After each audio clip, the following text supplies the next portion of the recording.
Welcome to my YouTube channel and to my train room. For this week's project, I'm going to do something that I've never tried before. I am going to go through the design process of a layout planning project that I had for a client recently. I'm going to talk about the design process and why I did things the way I did them. So hopefully this will give some of my viewers some insight into how I think about layout planning and maybe give you some ideas. Now this is quite a large layout, so the screen resolution in YouTube may not be sufficient to show it up very well. Not to worry, the last few minutes of the video I zoom in considerably using a much higher resolution picture of the layout. So if you really can't see it very well at the beginning, just fast forward to about 2/3 of the way through the video. This may not be everybody's cup of tea, but I know I can't please everybody all the time. I try to please some people some of the time. So if it doesn't work out particularly well, then please accept my apologies in advance, or just let me know in the comments what you thought. This layout design is for a potential customer in New York State. I'll put the picture up on the side so that you can refer to it. Basically, the requirements are for a 1990s period layout. It's 26 feet by 21 foot 4, walled on 2.5 sides, so all the way along the north wall, down the west wall, and half of the south wall. The rest of the south wall and the whole of the east wall is open to the remainder of the room. The customer wanted at least 2 yards and 2 smaller switching towns. He wanted an intermodal yard along the 26-foot wall. He wanted an engine terminal with the old roundhouse still standing, but with the remainder of the steam facilities removed, and a new diesel shop installed instead. He wanted a passenger station at the opposite end of the main to the freight facilities. He wanted at least 4 staging tracks. He wanted a mostly double-track main line. He wanted a single-track branch connecting the small towns with a logging area. He wanted 3 big bridges in a formation reminiscent of the Keddie Wye. He wanted a big canyon scene. He wanted farmlands and a grain elevator. And what I think is the most difficult requirement to include, I'm going to call it the Timewarp. While most of the layout is set in the 1990s, he wanted to run shays and other geared steamers on the logging line. Now, obviously this is an impossible situation for a purist, but I'll show you how I dealt with it later. I was given a target proportion of 30% mountains, 20% rural, and 50% cities and yards. Now, my interpretation of what I've been given is that the double-track 90s main line and intermodal yard tells me that I must allow for lash-ups of big 6-axle diesels with long strings of 89-foot intermodal cars, meaning wide curves and the longest turnouts I can fit into the space. To lessen the visual impact of the anachronistic nature of the branch line, I wanted to make sure it was kept well away from the main yard, because after all, shays and double stacks in the same scene would just be plain wrong. Saying mostly double track suggests that a stretch of single track is desirable, so I chose to use that as the location of the canyon and the Keddie Wye scene. Now originally I'd figured I'd try to tie the branch line in at the Y. It didn't turn out that way because I came up with a much better idea. And for a busy double track main line, I felt that 4 staging tracks would be woefully inadequate, so I decided to include the biggest staging yard I could fit into the room. Now clearly this would have to be under the main yard, otherwise it would eat up too much layout space. For my preliminary standards, I elected to go with a 36-inch minimum mainline radius with easements on all curves. I went for number 8 mainline switches wherever possible, and I decided that I'd make that the absolute minimum for all reverse curves. I felt that a number 6 turnout would be acceptable in non-reverse curve situations wherever a number 8 wouldn't fit, and that number 5 turnouts would be okay on the branch line and industrial spurt. I selected at first a 2.5% maximum grade. It was an arbitrary figure, and I later reduced that to 2.2% for the main line, which was still enough to get a 17-inch elevation change between the staging tracks and the yard above. I went for 36-inch minimum aisles because I hate working in tight aisles, and wider aisles also make the finished layout more enjoyable anyway. I went one step further and put in 42-inch aisles all along the front of the main yard, because operators will tend to congregate there. And I decided to aim for a 20-foot maximum train length. Again, an arbitrary figure, but it turned out spot on. I mean, the final plan, as I'll show you later, 6 of the 10 staging tracks will accept this length of train. So I guess that's enough introduction.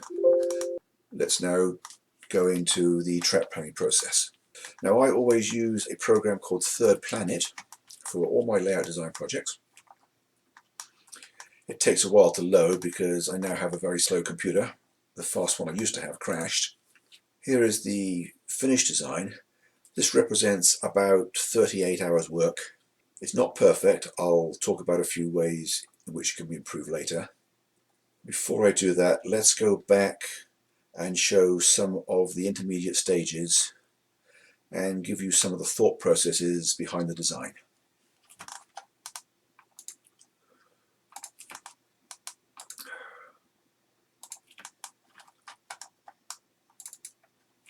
With any plan, no matter how big or small, I always start by drawing the room boundaries. Here I put in the 3 walls. I drew the approximate shape of the layout that I was planning. At the moment, these are just representing estimated benchwork edges, and they may move. There was a previous design where instead of having this turn back curve in the corner here, I had it down in the southeast corner. That would allow the main yard to stretch a lot further. But the downside of that was that this corner of the plan really was too cramped, and although I'd have good yards at both ends, the middle section really wouldn't be good for anything. So I abandoned that and accepted the fact that the curve here would eat a few feet from the main yard.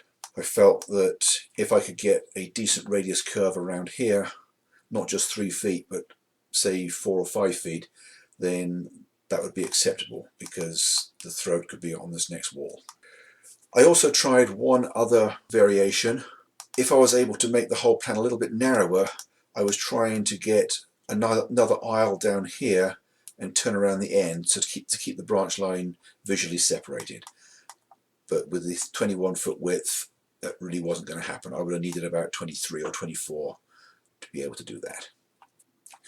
I've also included the backdrops this stage, or some of them anyway. I'm really not sure what's going to happen in this area. The plan is that the main line will come around here and the backdrop will curve around sharply and it will just disappear under a bridge or something. Because at this point I'd figured that that would be my passenger station location. So maybe it'll disappear under the terminal building. Let's open up the next one.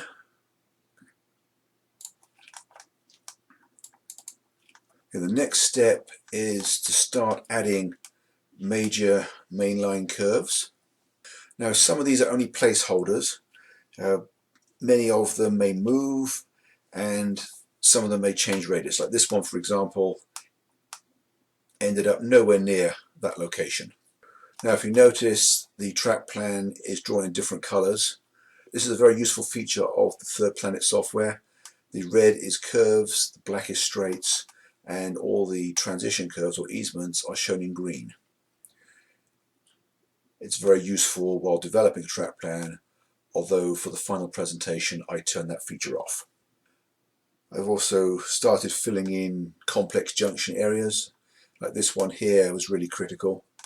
I found I had to go with a pair of double slip switches.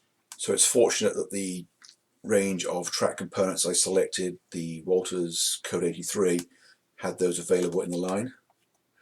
Also, I started developing the Y area here, the single track main line going around the outside of the peninsula, and then the secondary line wrapping the other way. All this will be in tunnel, and it'll disappear under itself. I was attempting to put a 4-track passenger station in at this point, although I eventually cut it down. I'll tell you about that later. Let's open the next one. If we see here, I've gone and added a lot more of the critical junctions. The main line is mostly complete.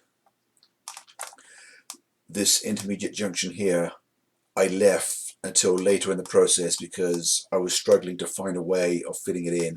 I was reasonably confident that I'd get something in this area, but I wasn't sure quite what. Also, you may notice a lot of track components in the aisles, and also the range of switches that I normally use. It's a lot easier than selecting them from the menu each time, just to have a few lying around. I've got both ends of the intermodal yard in, although I eventually redid this area because it didn't quite work.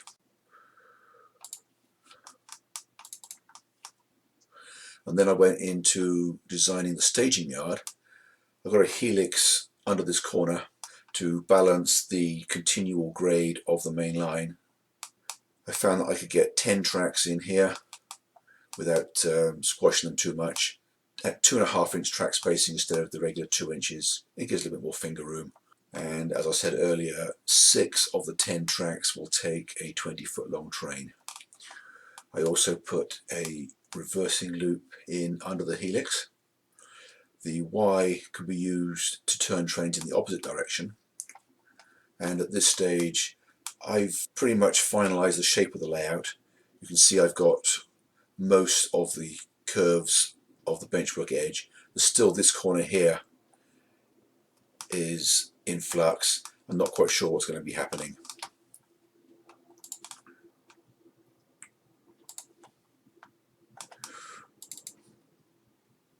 Going back to the top level now. By this stage of the plan, I had taken out the 4-track passenger station and cut it down to 2 tracks with a freight avoiding line. I wanted to avoid falling into the extra track just for the sake of it trap, and I thought this extra complexity would add very little to a 90s layout. Of course, if the layout was set in the 1950s, it would be a different story. And I felt that the extra space I could save would be more valuable elsewhere in the layout. I've also drawn this yard fully with the elevator tracks and a couple of other industries over here. I'm thinking of a propane dealer and a team track, both being suitable industries for a 90s period layout without requiring big buildings at the front of the layout. I've redrawn the west end of the intermodal yard, and I've started on connecting up both yards here. You see the tracks leading off at both ends for the general freight yard at the back. These 2 tracks here are for end loading of auto racks. I felt that would be a nice addition. They didn't last there for long. I moved them to the other end of the yard where I could have the straight slightly longer. So I can now get 3 auto racks on the straight on each track. And I decided to use this area for a scrap yard, another industry suitable for a 1990s layout. I've now designed the junction yard. It's cramped and it took a couple of attempts to get it to fit, but it works. I've widened the benchwork here because this scene here is going to be the scenic highlight of the layout. And since I had more space than I needed in this area, bumping this benchwork out a little bit here, I've got about an extra 13 inches of width at the widest point. I felt that would be beneficial to use it there. Of course, this benchwork is rather wide and it's going to need at least 1 access hatch for construction, even though it won't be required for operation.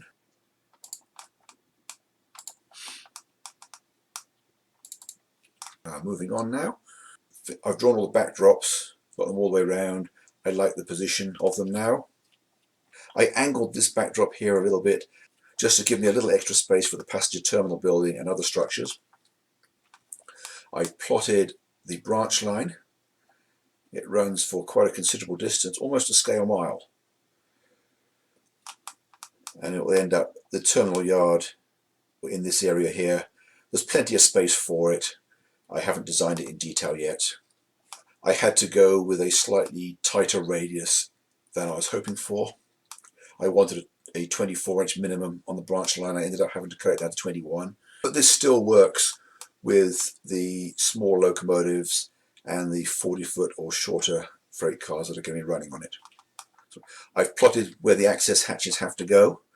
Despite the enormity of this area here, only a single hatch is required.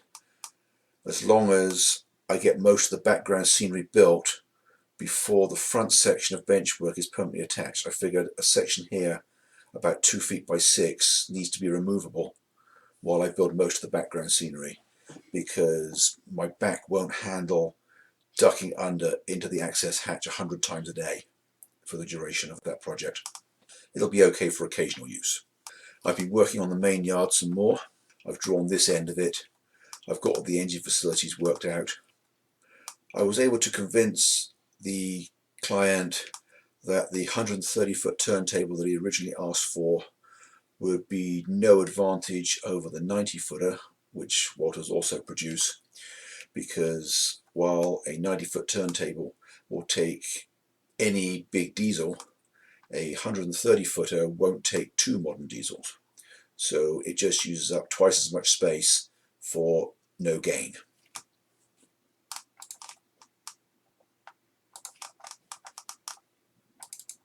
Okay, here I have the remainder of the yard drawn.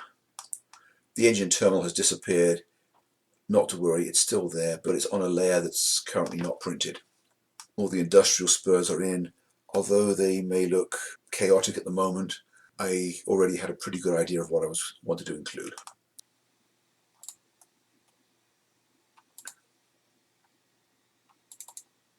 Here I've started filling in significant structures and bridges. Most of these are cut and pasted from another plan that I have stored.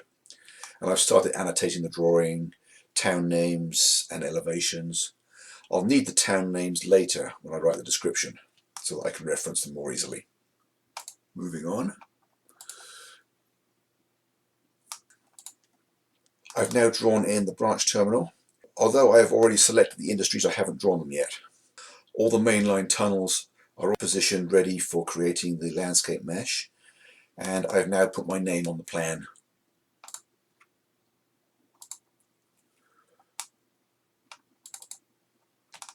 Here is the plan nearly complete. The landscape meshes are in place. All the structures and water features have been drawn. And if I show you the lower level, I'm now showing the roadbed for the hidden track to give the drawing of the low level a finished appearance. Don't forget, as I said earlier, this will eventually become a sales brochure. So presentation is very important. And if I just open one more version, here we have the plan as it was eventually sent to the customer. I've added the trees, thousands of them. Now this really slows the computer down, so I have to do it right at the end. If I want to make changes now, I have to turn off the landscape layer, because every time I click the mouse there's about a 3-second delay. That is an unfortunate side effect of having a computer which is somewhat too slow for what I'm using it for. It's not a perfect plan, and it can still be tweaked in a few places, but I won't be doing that unless there is a specific request to do so or a commitment to build the layout. Over here in the branch terminal, I need to modify it slightly to arrange for engine servicing facilities, probably between the freight house and the tail track. There's plenty of space if I just tweak it just a little bit, because I've got about a foot of horizontal space between the 2 levels here. I can cut that down to about 9 inches and it will still look okay. For the branch line industries, I've got 1, 2 log loading sites, a pulpwood spur, an oil well, a mine and a freight house. All these industries are appropriate for a short line, and most of them use freight cars that didn't necessarily change greatly between the 50s and the 90s. I think the biggest exception to that is the freight house, but I'm thinking that a couple of 40-foot boxcars with the roof walk still in place in the consist of the mainline local freight might not look too out of place. It won't be perfectly correct, but maybe those two have been forgotten. So anyway, let's follow a train along the visible portion. The visible main line is approximately 2.5 miles long. After climbing the helix out of the staging yard, it will arrive on scene in the extreme northeast corner of the room, behind a row of tall city buildings that basically form a double-sided backdrop. So it will curve under a road bridge, through a brick canyon, back under the road again, all the way around into the yard area. The yard ladder here had to be fairly complex. I needed 2 double slips to be able to get everything in, because I wanted both yards to be accessible from both main lines in each direction. We passed the engine terminal where we have the old roundhouse and the new diesel shop. All these steam servicing facilities have been removed, such as the coal tower and the ash plant and everything. We have a couple of loading tracks for auto racks. The main lines curve between the intermodal yard in front and the general freight yard behind. There is a variety of industries along the back wall. This corner I've envisaged as a paper mill.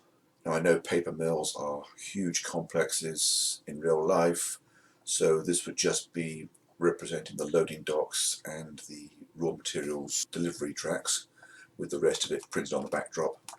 Now choosing a paper mill here allows the pulpwood from the branch line to have an online destination. Heading south now, past the scrapyard, past the west yard leads, and in the southwest corner of the layout we see that the mainline curves are significantly more than 3 foot radius. I think I drew this at around 5 foot radius, and then we head through a short tunnel which I put in to break up the monotony of the scenery here. Since the branch line yard is behind the main and at a higher level, I wanted to make sure that it wasn't just a boring bank all the way along. So the tunnel helps to break up the scenery just a little bit. Then after straightening out, we have a large truss bridge, and then the main line curves back the other way, also on a 5 foot radius. So this corner has a very photogenic broad reverse curve, which will look really good for photographing chains. Heading through a second tunnel, then turning north again. I've called this area Keddie because the Y is a fairly close rendition of the original, even though the layout itself is entirely freelance. The customer really wanted something reminiscent of Keddie Wye. The yard here is very cramped, but even so I was able to fit in 4 sorting tracks, one for each of the 4 routes radiating from the yard, and the branch line locomotive is able to do all its work, run around its train without fouling the main lines. That I felt was very important.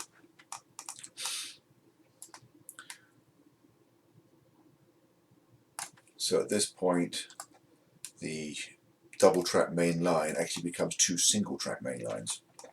The primary main passes along the front of the layout. Now this will be the route of all through trains. The secondary line takes the back route through the Y, curves around under itself, and it will eventually join up again. And I figure that would be the route of all the local trains. So although schematically it's an unbroken double track main line, we have a little bit of interest here with trains in both directions using both routes depending on the class of the train. This canyon here, I envisage the stream falling over a series of waterfalls, and it may end up down as low as knee level when it passes under this last trestle. And at this point, a couple of feet away, at the end of the double-sided backdrop, the mountain peak can be well above head level. So this would be a really spectacular scene. Curving round, we start to head out of the mountains and into more rural areas. And we can see here the 2 routes connect up again. the primary route being in the front, the secondary route behind. There's a passing siding here, which is also the lead track for the grain elevator. The client asked for a large grain elevator complex. I've allowed 2 tracks running through it for loading. Because of the period of the layout, we're using long 3-bay hoppers for the grains instead of boxcars, as would be the case in the 50s. Curve around again. I had room for a couple of small industries in front, so I selected the propane dealer and a team track, both appropriate for a 90s period layout. Pass over a road. This spur here, since it's California, I felt that a citrus packing plant would be a good industry for here. And of course, with the perishable nature of the cargo, it would be reasonable to have a through freight stop here to pick up a block of reefers once a day. Of course, delivering the empty reefers would still be the job of the local freight.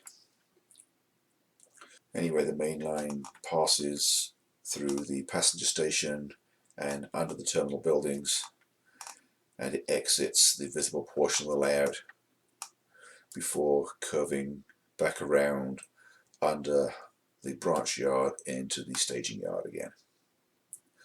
The total mainline run is somewhere in the region of 2.5 scale miles. The branch line starts at the Keddie yard here, doesn't use the Y, it cuts off right behind the Y here, curves around over the top of the secondary main in tunnel, comes out here, climbing, winds around the back of the yard,